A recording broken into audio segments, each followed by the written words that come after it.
is Isaiah Cassidy. I'm Mark Quinn with Private Party. And you're listening to the All Elite Podcast.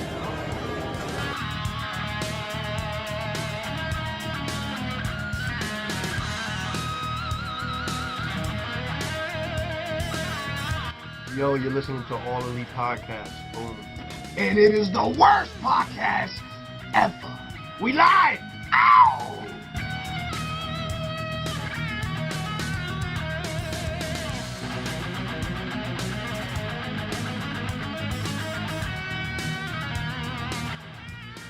Hi, this is Brandon Cutler, and you are listening to the All Elite Podcast.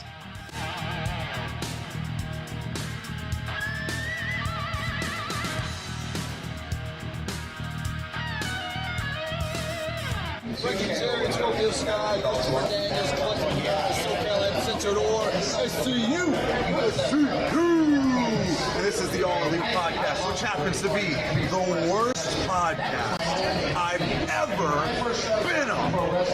SCU!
What is going on, ladies and gentlemen? Welcome back to the All Elite Podcast, right here on the No Holds Barred Network, your source for all wrestling podcast content and more. I am your host, as always, your self-proclaimed greatest host, Kyle Masters, and I'm alone today. We'll be running the podcast solo. I haven't done one of these solo podcasts in a while, so bear with me as I do this one solo. Tiffany is taking another mental break this week. Wish her well, and she'll be back fired up as always, back to her normal self by Sunday. I believe she's doing a podcast for the No Holds Barred Network, so check that out when she comes back. And then she'll be back with AEP with me very soon, but just for today, I'm going to do this solo. So if you are live in the chat, which I only have the YouTube chat open right now, if you're on Twitch or Twitter, I apologize, I don't have that up right now, but I have the YouTube chat up so I can see whoever's live in there. And if you guys have any comments or anything, I can read them out as well. So I see Kilroy's in there, and I see Cupid Girl in there. So what's up, guys? Again, I'm going to do this solo. I'm going to try my best. We're going to talk about Dynamite. We're going to talk about some other AEW stuff. So yeah, I think it's been an interesting week for Dynamite. Actually, this morning is really cool. So this morning up here in Canada, where I live, Dynamite is shown, or AEW is shown on TSN, which is the sports network up here. And this morning on their regular morning sports show, they actually had Tony Khan on the show, and they asked him a couple of things. The one thing that I found out from that interview this morning was a couple of things that were pretty cool. One, I didn't know that the Khan family owned the Four Seasons Hotel here in Toronto, right next door to where I live. So it's crazy how I had no idea they even owned that. And it's probably the most luxurious and most expensive hotel in Toronto, and they own that. So I got to find that out. Also found out that due to COVID, they were actually supposed to do a lot of things, not only here in Canada, but around the world. Like UK, they were supposed to do a pay-per-view and a Dynamite. They had something big planned for Toronto in the summer, or this past summer. They had something big planned for something in Toronto, and Tony Khan actually also said that in the future, once COVID does go away and we're kind of back to normal, that they plan on doing stuff in like Winnipeg and in Alberta, which are two big places here in Canada, wrestling history, obviously with Winnipeg with Jericho and Kenny Omega. Those are the two big names in AEW that are from Winnipeg, Manitoba, Canada. So he did say that they do plan on doing a lot of big things in Canada in the future. Hopefully when all this COVID mess is behind us and we're all back to normal and we're all going to shows. I cannot wait for that to actually happen. But other than that, we're here to talk some AEW. And yeah, I mean, we're fresh a couple of weeks off of Full Gear. And so far this, I guess you can say this new season, I guess with the fresh new look and the new intro and everything, it's already kicked off with a bang. Like so far, the last couple of weeks have been really good episodes of Dynamite I found. Maybe not as exciting, but in terms of storyline building, especially with the women's division, which is the big topic we're going to talk about today, as you've seen in the thumbnail, building a division. I think the women's division is starting to get some attention now, and I think we're going to see a lot more of that with the upcoming weeks with some of the feuds that have already we've seen start, which we'll get into. But I didn't mind Dynamite last night. I thought it was a pretty good episode of Dynamite. I enjoyed it from start to finish. Or again, there's always little things that you can nitpick here and there, but I think as for right now, they are doing well with the storylines in a lot of the feuds right now. So, God, this kind of sucks not being able to talk to someone.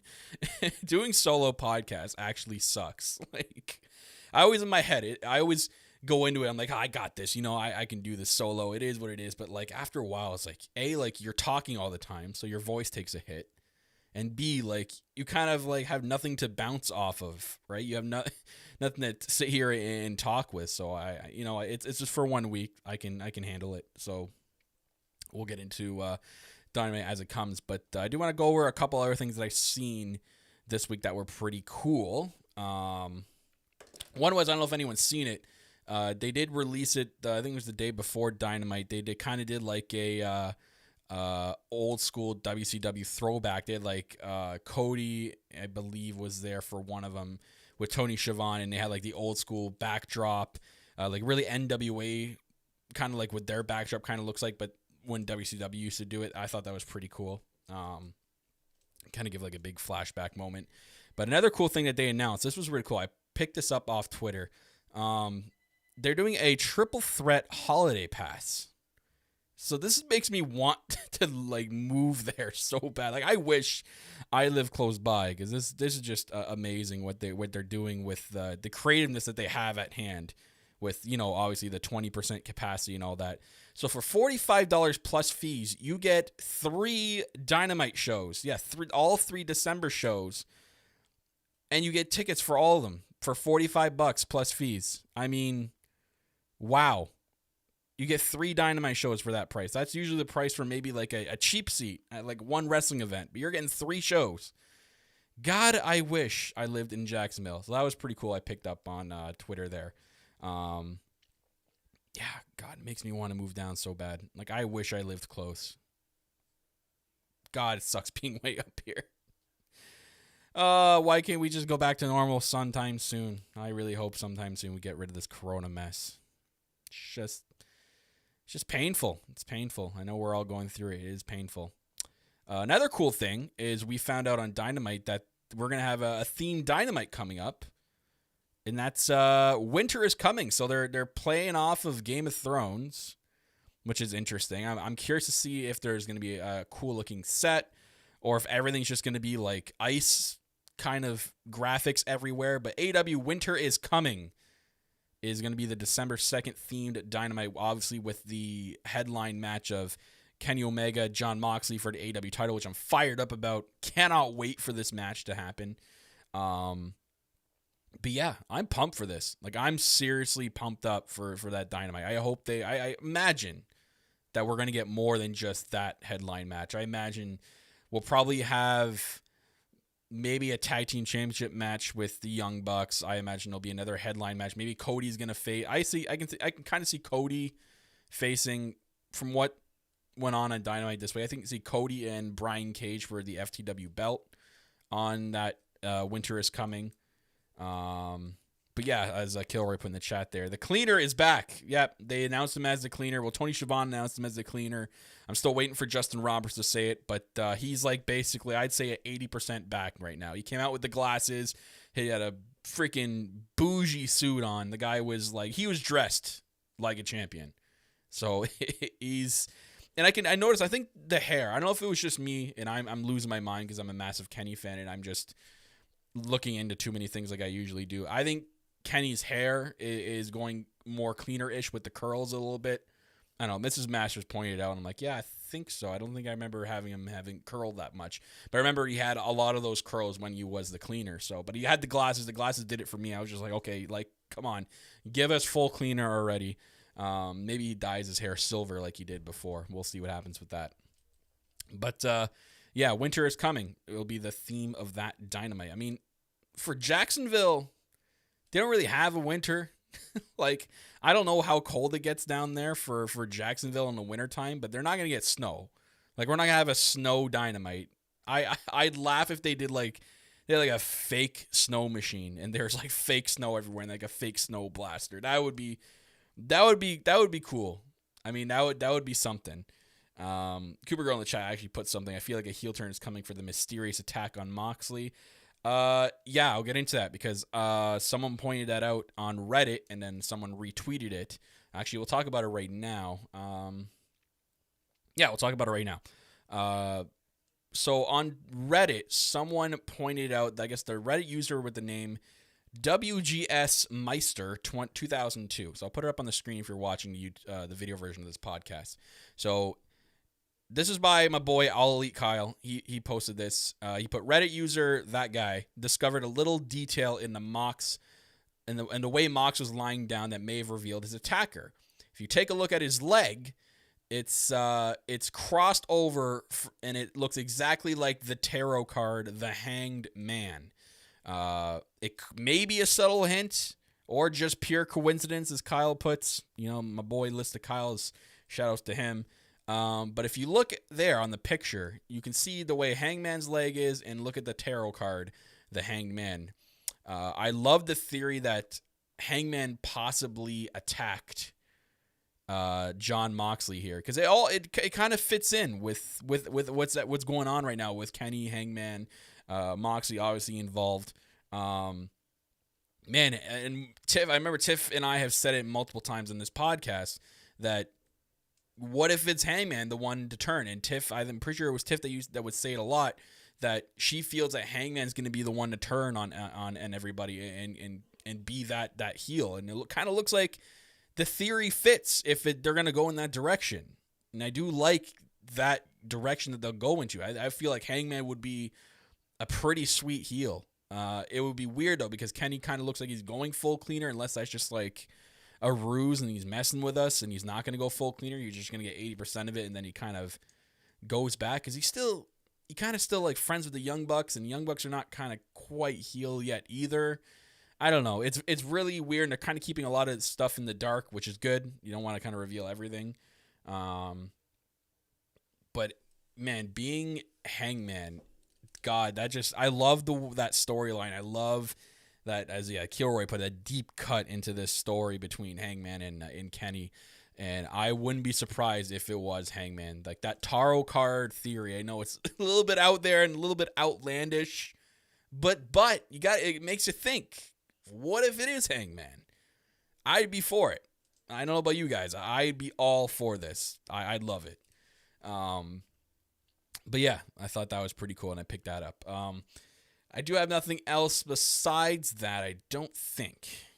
No. See, this is what kind of stinks. I kind of wish this is where the new co-host, or the co-host with me comes into play here, because maybe they have something to say, and it kind of gives me a time to gather my thoughts a little bit and move on to what I need to move on to.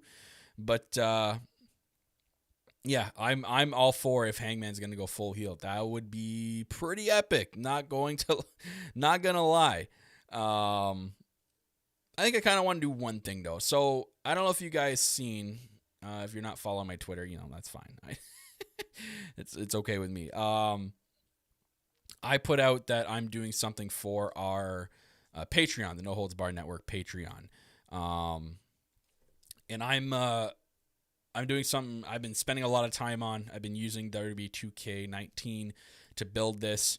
I put out basically a poster of what I was working on, and I'm gonna see if I can put it up for you guys for the YouTube version. If you're an audio listener, again, I always thank you guys for listening, but you can get the gist of what I'm gonna say here. So I have this poster that I tweeted out for the AEW and New Japan Supercard that I actually had help with building the matches.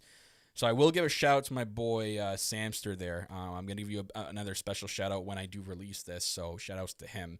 He came up with the kind of the match card, and I played off him. But I'm spending a lot of time in building a AEW New Japan Supercard simulation. I'm going to try to do commentary for it. I'm doing my best. I don't know if I'm the greatest commentator, but I spent a lot of time with the creations of the characters, their entrances, the arena. Like I spent the last 2 weeks in building this with countless hours put into it. But I do have a trailer that I'm going to be releasing tomorrow, so keep an eye out for that. I will release a trailer for the actual event, and it'll be Patreon exclusive. So if you are a Patreon member already, we've had a couple people sign up. Thank you for signing up, A. And B, you'll be the exclusive ones to see the event. So if you're not, and you can do so by just becoming a patron of the No Holds Barred Network for as little as $1 a month. You can become a patron, and then you'll get access to all exclusive content. Me and Tiff are going to put more stuff on there. We'll do like exclusive other podcasts, like a relationship podcast that Tiff used to do called That Ass Podcast. We're teaming up with a couple of other podcasters to do kind of like a talking shop episode, where we're just going to get wasted and talk nonsense. So we have a lot of cool things planned for this Patreon, so it's best to get signed up right now for the content that's coming. We are continually at the drawing board with this network. So thank you to all those who have. And if you are thinking about it, please do sign up. Just $1 a month. That's all we're asking. And you can get all that exclusive content. But anyways, what are we, 15 minutes into the podcast? Let's talk about Dynamite. Gotta talk about Dynamite. Again, like I said, I thought it was a solid episode. Very solid episode. Young Bucks and Top Flight led the way by opening it. I thought that was a sweet match. Very good introduction for Top Flight, who are a newly signed team to AEW. They had that little cool promo package for them, which I thought was really cool, given like their backstory. The one thing that's interesting, though, is like in the backstory, the one guy like tweeted at Matt Jackson to give them a chance, and like they said like that's what got them the chance. I'm like, okay, so can I tweet at Matt and Nick Jackson to get our podcast officially licensed by them? Should I try that? I don't know. It was weird. I was like, okay, so they just tweeted at Matt and Nick, and then that was it. There was no like extensive, oh, maybe we should go watch a couple of their matches, which I imagine that's probably what happened. I'm just saying, for the promo sake of it, the promo package sake, if that's all it takes, man, then Tiff, I know you're watching. I see you in the chat. Let's just tweet at Matt and Nick, and then maybe we can get somewhere. Anyways. Yeah, again, I thought that was a cool way to open the show. I know Tiff told me that I'm going to love these guys. I like them. I mean, they did a pretty good job against the Bucks. The Bucks did a good job putting them over. I thought it was a very solid match. Like, this was a very, very good tag team match. And those guys are young, 21 and 19 years old, respectively. I mean, God, these guys have a massive, massive future ahead of them. If they're this good now, too, again, they're one of those teams like a Private Party or like a Jurassic Express, like the young guys in AEW that are so young in their early 20s that have so much ahead of them. If Top Flight are good at this point, at 21 and 19, like these guys can do damage in the future. So it'll be cool to see what happens with Top Flight. I'm excited for them. They did say during or before the match that Matt was actually not cleared to wrestle last week, so he's got that nagging knee injury. I mean, you can see him limping again throughout the match. Hopefully it's nothing bad and he's able to work through it week after week, and he kind of rehabs it in between Dynamite, which I imagine he is. So hopefully Matt Jackson can rehab that leg a little bit more. Anywho, Gotta talk about let's talk about Orange Cassidy and Kip Sabian, they had a 1-on-1 match. We know about their whole feud, their whole shenanigans over that that video game. They're still going. I mean, this feud between the best friends and Kip and Miro is still going. Not sure where this is going to end up ending with. I imagine, I mean, there was talks, I remember at the beginning of this, before the feud, the best friends, about like Kip and Penelope having like a live wedding celebration. I don't know if that's been put on hold and they've thought about other things with this feud, but they're continuing it. Cassidy and Sabian actually tore the house down. I thought they had a really, really good match, probably one of the matches of the night. I was all for it. I thought it was a great match, which we did talk about it. I think it was, I forget which guests came on, because we had a few guests the last couple of weeks, but I forget which group of guests that we talked to that said, you know, like, Orange Cassidy's great. We're not knocking down Orange Cassidy at all. The guy is an amazing wrestler. He's a great character, star gem in AEW. I kind of do still have that thought in the back of my head that I really hope they kind of slow down, not necessarily slow down that much, but slow down with Orange Cassidy. I feel like he's supposed to be like this spectacle. Like he's got, his matches are amazing. I feel like if we're going to keep putting him week after week after week after week in matches, that's going to run its course and run dry. So I kind of feel they kind of need to pump the brakes a little bit with him. Not pump the brakes in his momentum, but kind of like make him mean more and be that spectacle. Anywho, we'll see where this feud goes. Well, I'm very interested to see where that ends up being. Another cool feud that looks awesome and interesting, and I went nuts when they reunited last night. So Death Triangle, or Triangle de la Muerte, whatever. I can't even say. I can't say it with a Spanish accent. I can't. Spanish accent sucks, okay, as you can just tell. But Death Triangle reunited last night. Pac faced Blade in a pretty solid match. Pac didn't look too rusty, though. That was the one thing. I was interested to see how, if Pac was rusty at all going into this match, because he hasn't wrestled in, like 6 to 8 months. And you even think back when before COVID in AEW, like Pac didn't wrestle a lot. He had that one injury that kept him out a few months as well. Like Pac has not wrestled a lot in like the last year. So I was interested to see how he was going to transition that into this match, his first match back. And he looked pretty good. I thought he looked pretty good. The one thing he didn't do though was the Black Arrow. I don't know if he didn't think he was set up properly on the turnbuckle. You saw at the end there, all he did was a shooting star press. That's usually the spot where he does the Black Arrow into the God, I forget the something Iser. I always forget his always second finishing move. But into that submission move. But he didn't do it. Which I'm like, okay, I don't know if this is rust and he just hasn't kind of had practice doing it more lately, or if he wasn't set up on the turnbuckle. I don't know. It looked weird because he took a while, and usually when he's on the turnbuckle taking a long time to set up, he's getting a Black Arrow underway, but then he just does a shooting star press, which for guys like him and his style of wrestling, it's easy to do. They can do that in their sleep. So I don't know.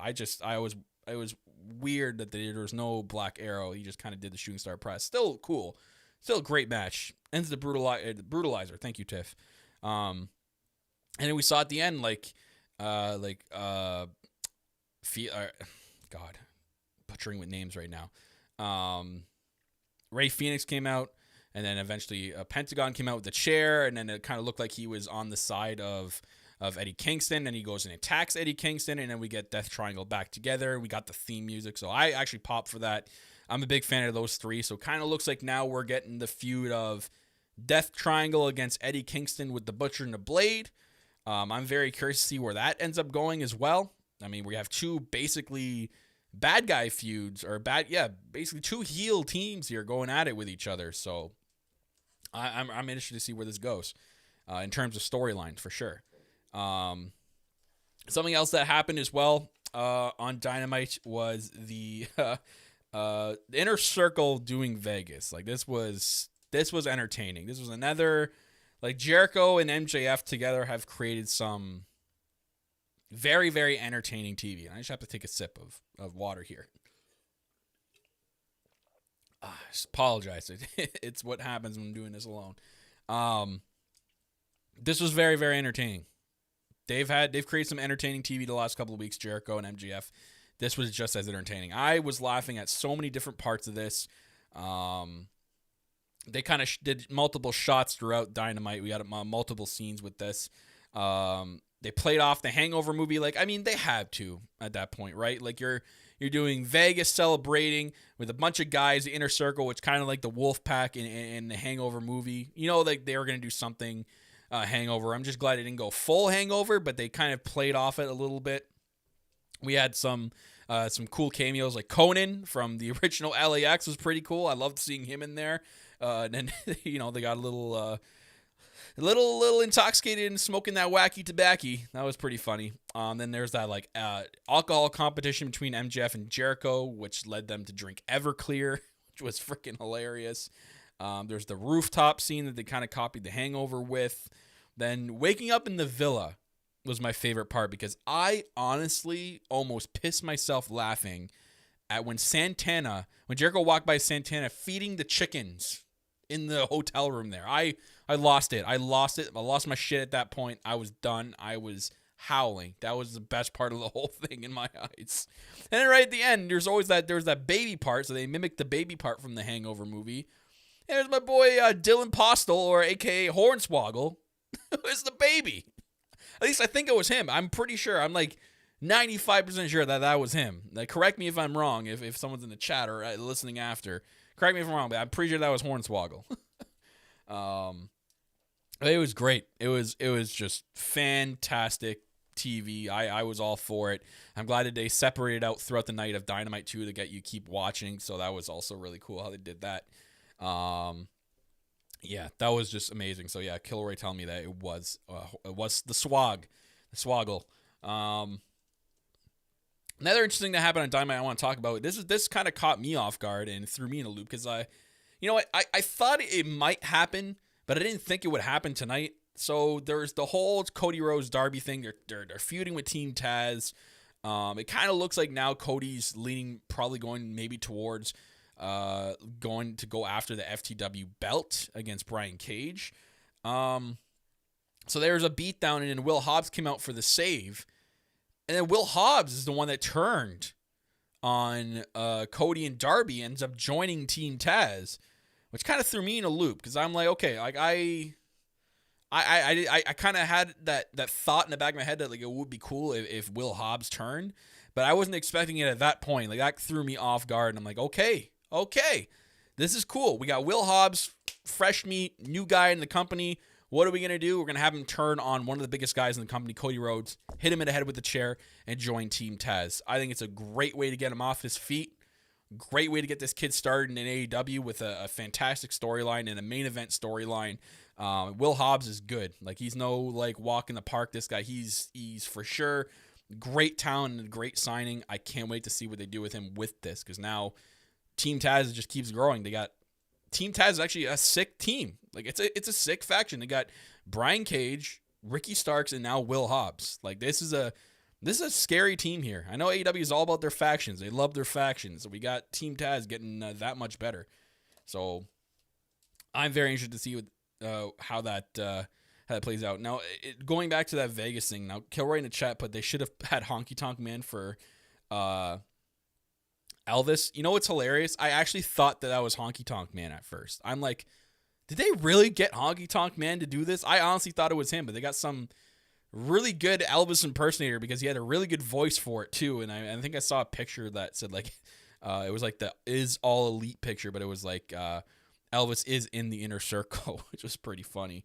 It's going to be interesting to see what happens. I'm very curious to see what they do with Will Hobbs now because that really caught me off guard. It really got me saying, okay, I like the way they did that. I love that. That's something new. It's something different. I like that. But man, Nightmare Family, not looking good. They have been in rough shape. I mean, they had Cody getting attacked and blindsided by Will Hobbs, and they had Brandy getting just demolished by the new girl, Jade Cargill, which leads me to talking about the main topic today, guys, and that's the division, the women's division. I think it's building. I think what we saw last night is a indication and a good first step at about to get more women's storylines and more women's division building in this company, and I think this is huge. Again, all it took was a little bit of patience. I know everyone kind of freaks out right off the bat. It takes a little bit of patience with this. especially with a new company. But I think this is it. This is the initial step. We're getting the first step in building this because we have now like 3 storylines in this women's division with potentially of growing and having more storylines. So we had the NWA title match last night, which was great. We had Thunder Rosa, Serena Deeb. Serena Deeb is a stud, signed to AEW, is the NWA champion. I was kind of thinking she was going to lose the belt last night and kind of go towards maybe feuding with Shida or having a title shot against Shida. But they kept the belt on her, and they had Thunder Rosa lose. But now, this, which creates some more curiosity here, during the match, Britt Baker actually attacked Thunder Rosa. And I'm like, oh, okay. What is actually going on here? Like, I understand if, they're going to do, like, a one-off and have, like, what if, like, Thunder Rosa won, she got their belt back, and then she'd face, Britt Baker once for the NWA belt, then that would be ending. But it kind of, something's interesting here. Something is, I don't know. I felt like, okay, why, if Thunder Rosa, if there's all this talk about Thunder Rosa, what's going on with her, where's she going, and all this stuff. I know that they're building a partnership between Billy Corgan and Tony Khan and AEW and NWA. I kind of, I kind of like that. I kind of like that they're using a few of their talent to kind of come over and create some storylines within it. I know that there's some women in AEW that kind of, you wish they would be two AEW when feuding with each other, but I think this still creates the potential to kind of lure Thunder Rosa over to AEW at the end of her contract. So I think there's still something at play here. As for the NWA title match, I thought it was really good. It was very good. I mean, I love Serena Deeb. I think she's obviously an experienced veteran. She's really good still for her age. She can move in the ring. Glad that she's part of the AEW roster. Still a little bit weirded out that she's still the NWA champion. So we have that building. And then Baker and Rosa still gets me in a loop. I'm like, okay, what is going on here? I know we're probably going to get more clarification over this, but Baker just going right after Thunder Rosa for whatever reason. We'll see what happens with this. I'm very curious to see where that goes. And then they also announced that Anna Jay had that one segment with Anna Jay and freaking John Silver is hilarious. I love him. This guy's freaking a bright star in the Dark Order. That one segment with Anna Jay. Anna Jay is actually going to face Hikaru Shida for the championship next week. So we're getting Anna Jay finally getting a title opportunity. So there's another woman being used that we've been screaming for her to do something. There's something there. And then we have Brandy and Jade Cargill, which we saw in that little attacking skit with that the Big Swole kind of got involved as well. So maybe they're going to do something with Big Swole and Jade Cargill right off the bat. Because it kind of looks like Brandy is now going to be out of commission with that arm. She put her arm in the chair, and Jade Cargill did that like step on it. And she was really hurt. I don't know. It was really interesting. So we have 3 things going on, and we had multiple things happening. There was multiple things happening with multiple different women. So they're featuring more women. We're getting more the start, I think, of some storylines. I think we're gonna have to kind of be patient and wait because now we're gonna need some more clarification on some feuds.